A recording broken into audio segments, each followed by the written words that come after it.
Hi friends, this is Venkatesh Devasani. ఈరోజు మనం discuss చేయబోతున్నటువంటి important current అఫైర్స్లో భాగంగా మొదటి టాపిక్ వచ్చేసి సునీల్ ఛెత్రి రిటైర్మెంట్. అసలు సునీల్ ఛెత్రి ఎవరు, ఏ క్రీడా అంశానికి సంబంధించినటువంటి వ్యక్తి అనేది మనకి ఎగ్జామ్ పాయింట్ ఆఫ్ వ్యూలో చాలా ఇంపార్టెంట్ అండి.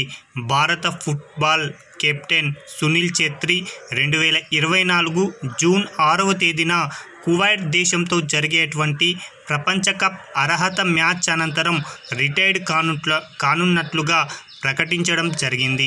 ఓకేనా. సునీల్ ఛెత్రి అనేటువంటి వ్యక్తి ఎవరు అంటే భారత ఫుట్బాల్ కెప్టెన్ అని గుర్తుంచుకోండి. ఇతడు 2024 సంవత్సరం జూన్ 6వ తేదీన కువైట్ దేశంతో జరిగేటువంటి ప్రపంచ కప్ అర్హత మ్యాచ్ అనంతరం తను రిటైర్డ్ అవుతున్నట్లుగా ప్రకటించడం జరిగింది.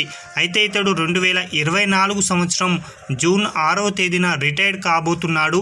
అయితే ఇతను ఏ సంవత్సరంలో భారత్ తరపున ఈ యొక్క ఫుట్బాల్ క్రీడలోకి అడుగుపెట్టారు అంటే మాత్రం 2005 సంవత్సరంలో తన యొక్క అరంగేట్రం అనేది చేయడం జరిగింది. దేశం తరపున 150 మ్యాచ్లను కూడా ఆడడం జరిగింది. కాబట్టి చాలా ఇంపార్టెంట్ అండి. ఏ సంవత్సరంలో భారత్ తరపున ఆడడం ప్రారంభించారు అంటే 2005 సంవత్సరం అని గుర్తుంచుకోండి. 150 మ్యాచ్లు అనేవి దేశం తరపున ఆడడం జరిగింది. అదేవిధంగా దేశం తరపున అత్యధికంగా గోల్స్ కొట్టి ఎక్కువ మ్యాచ్లు ఆడినటువంటి ఆటగాడిగా కూడా తన యొక్క రికార్డును సృష్టించడం జరిగింది.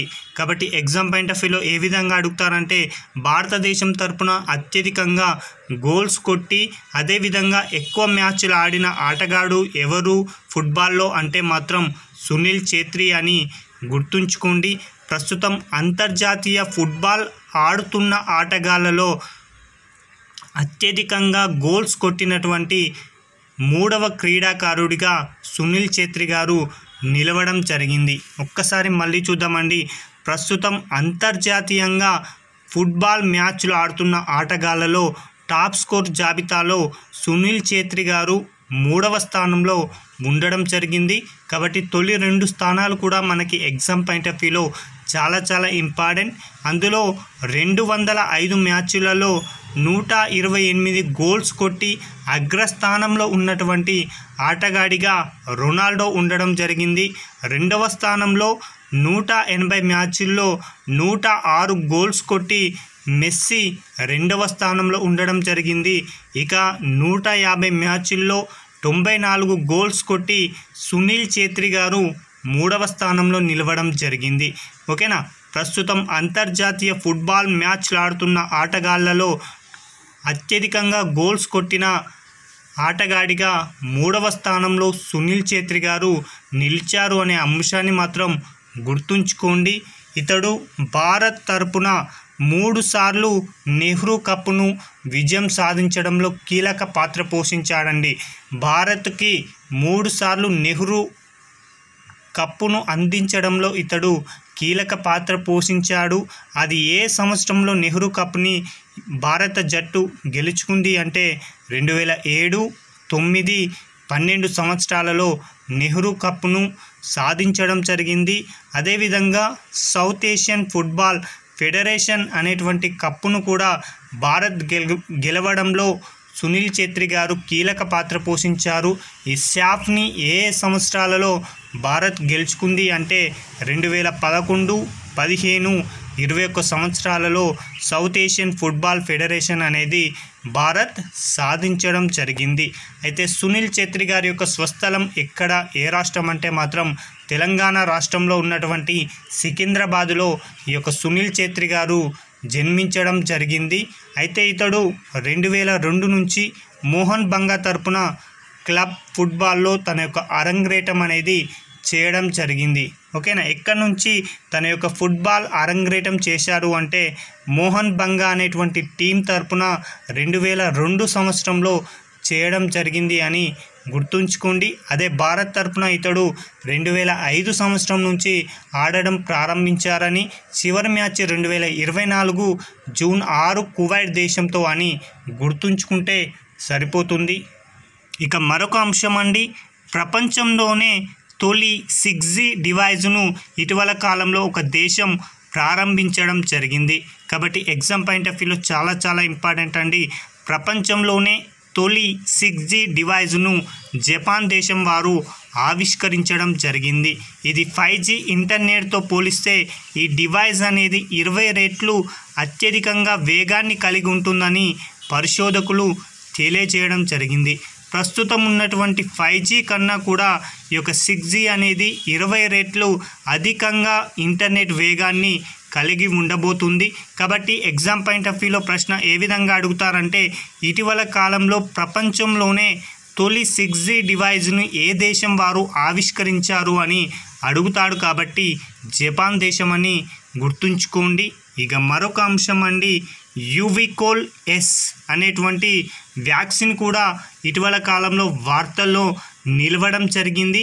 కాబట్టి యూవికోల్ ఎస్ అనేటువంటి వ్యాక్సిన్ ఏ వ్యాధికి నిర్మూలంగా అభివృద్ధి చేశారు, ఎవరు అభివృద్ధి చేశారు అనేది మనకి ఎగ్జామ్ పాయింట్ ఆఫ్ వ్యూలో చాలా చాలా ఇంపార్టెంట్ అండి.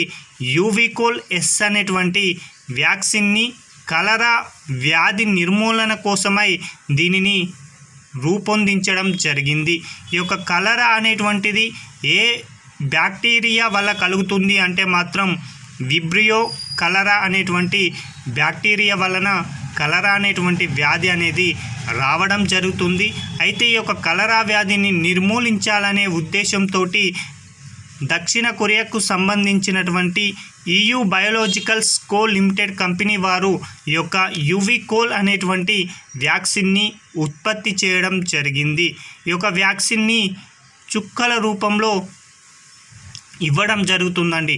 కాబట్టి ఎగ్జామ్ పాయింట్ ఆఫ్ వ్యూలో ఏ విధంగా అడుగుతారంటే ఇటీవల కాలంలో వార్తల్లో నిలిచినటువంటి యూవికోల్ ఎస్ అనేటువంటి వ్యాక్సిన్ ఈ క్రింది ఏ వ్యాధికి నిర్మూలనంగా రూపొందించారు అని అడుగుతారు.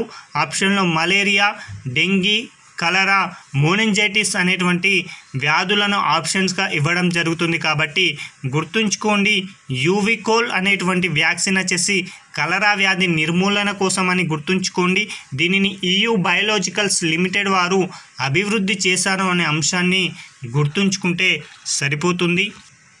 ఇక మరొక అంశం అండి, ప్రపంచంలోనే అతి పొడవైన స్ట్రేట్ రోడ్ని ఇటీవల కాలంలో ఒక దేశంలో ప్రారంభించడం జరిగింది. కాబట్టి అది ఎగ్జామ్ పాయింట్ ఆఫ్ వ్యూలో చాలా చాలా ఇంపార్టెంట్ అండి. సౌదీ అరేబియా దేశంలో ఉన్నటువంటి రబాల్ ఖాలీ ఎడారి గుండా వెళ్తున్నటువంటి హైవే 10 అనేది దాదాపుగా 256 కిలోమీటర్ల స్ట్రేట్ రోడ్ని నిర్మించడం జరిగింది. ఓకేనా, ఒక్కసారి దీనికి సంబంధించి వివరణ చూసుకుంటే సౌదీ అరేబియా దేశంలో రబ్ ఆల్ ఖాలీ అనేటువంటి ఎడారి గుండా ఈ యొక్క రోడ్డునైతే నిర్మించారండి. ఆ యొక్క రోడ్డుని హైవే 10 అని పిలవడం జరుగుతుంది. ఈ యొక్క స్ట్రేట్ రోడ్ని యొక్క పొడవు ఎంత అంటే 256 కిలోమీటర్లని గుర్తుంచుకోండి. అంటే 256 కిలోమీటర్ల వరకు కూడా ఈ రోడ్డు ఎలాంటి మలుపులు లేకుండా స్ట్రేట్గా నిర్మించడం జరిగింది. అలా స్ట్రేట్గా నిర్మించడంతో ఈ రోడ్డు అయితే ఒక గిన్నీస్ రికార్డునైతే సాధించిందండి.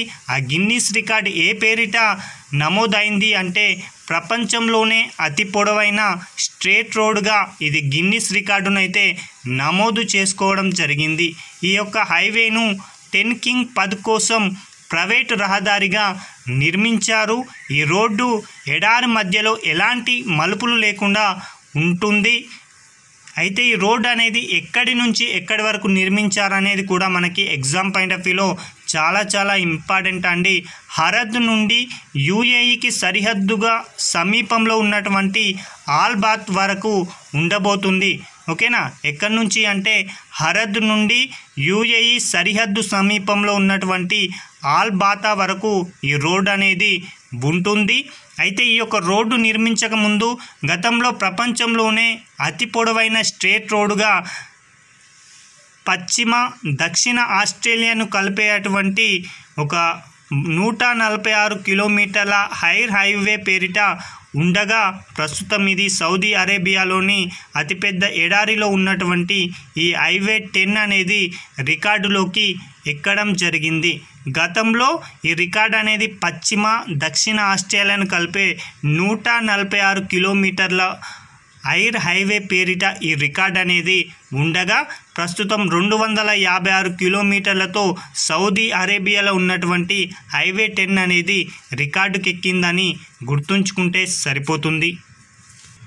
మరొక అంశం అండి, చాబహార్ పోర్ట్ అనేది ఇటీవల కాలంలో తరచూ మనం వార్తల్లోనే చూస్తుంటాం. అసలు చాబహార్ పోర్ట్ అనేది ఎక్కడ ఉంది అనేది ఎగ్జామ్ పాయింట్ ఆఫ్ వ్యూలో అడగడానికి అవకాశం ఉంది. కాబట్టి ఇరాన్లో ఉన్నటువంటి చాబహార్ యొక్క పోర్టు నిర్వహణ బాధ్యతలని భారతదేశం దక్కించుకోవడం జరిగింది. ఒప్పందంలో భాగంగా 10 సంవత్సరాల పాటు ఇండియా పోర్ట్స్ గ్లోబల్ లిమిటెడ్ సంస్థ $120 మిలియన్ల ఈ యొక్క చాబహార్ పోర్టు కోసం వెచ్చించనుంది. ఓకేనా. ఇరాన్ దేశంలో ఉన్నటువంటి చాబహార్ పోర్ట్ ఏదైతే ఉందో ఆ యొక్క పోర్టు నిర్వహణ బాధ్యతలని భారతదేశానికి సంబంధించిన Indian ports global limited company వారు 10 సంవత్సరాల కాలానికి గాను $120 మిలియన్ ఈ పోర్టు నిర్వహణ కోసమై వెచ్చించనుంది. విదేశాలలో ఒక పోర్టు నిర్వహణ బాధ్యతలను భారత్ తీసుకోవడం ఇదే తొలిసారండి. గతంలో ఎప్పుడూ కూడా ఒక దేశంలో పోర్టు నిర్వహణ బాధ్యతలని భారత్ ఏనాడు తీసుకోలేదు. కానీ తొలిసారిగా ఇరాన్లో ఉన్నటువంటి చాబహార్ పోర్టు యొక్క నిర్వహణ బాధ్యతలను అయితే భారత్ తీసుకోవడం జరిగింది. అయితే ఇరాన్ అనేది ప్రస్తుతం వార్తలో నిలిచింది. ఏ అంశం పరంగా అంటే ఒక అంశం వచ్చేసి చాబహార్ పోర్టు నిర్వహణ బాధ్యతలని భారత్ తీసుకోగా, మరొక అంశం ఏంటి అంటే 2024 మే 19వ తేదీన ఇరాన్ దేశ అధ్యక్షుడైనటువంటి ఇబ్రహీం రైసీ గారు కన్నుమూయడం జరిగింది. ఓకేనా. ఇబ్రహీం రైసీ గారు 2024 మే 19వ తేదీన కన్నుమూయడం జరిగింది. ఇతడు ప్రయాణిస్తున్నటువంటి హెలికాప్టర్ అనేది ప్రమాదంకి గురి కావడంతో ఆ ప్రమాదంలోనే ఇబ్రహీం రైసీ గారు మరణించడం జరిగింది.